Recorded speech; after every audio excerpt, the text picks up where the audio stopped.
A1 TV news ವೀಕ್ಷಕರಿಗೆ ಸ್ವಾಗತ.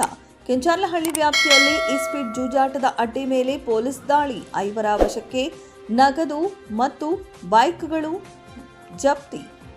ಚಿಂತಾಮಣಿ ತಾಲೂಕಿನ ಕೆಂಚಾರ್ಲಹಳ್ಳಿ ಪೊಲೀಸ್ ಠಾಣಾ ವ್ಯಾಪ್ತಿಯ ಸಿದ್ದೇಪಲ್ಲಿ ಗ್ರಾಮದ ಕೆರೆ ಅಂಗಳದಲ್ಲಿ ಅಕ್ರಮವಾಗಿ ಇಸ್ಪೀಟ್ ಜೂಜಾಟದಲ್ಲಿ ತೊಡಗಿದ್ದ ಅಡ್ಡೆಯೊಂದರ ಮೇಲೆ ಪೊಲೀಸರು ಯಶಸ್ವಿ ದಾಳಿ ನಡೆಸಿದ್ದಾರೆ. ದಾಳಿಯ ವೇಳೆ 5 ಮಂದಿ ಆರೋಪಿಗಳನ್ನು ಬಂಧಿಸಲಾಗಿದ್ದು, ನಗದು, ಹಣ ಹಾಗೂ ಬೈಕ್ಗಳನ್ನು ವಶಪಡಿಸಿಕೊಳ್ಳಲಾಗಿದೆ.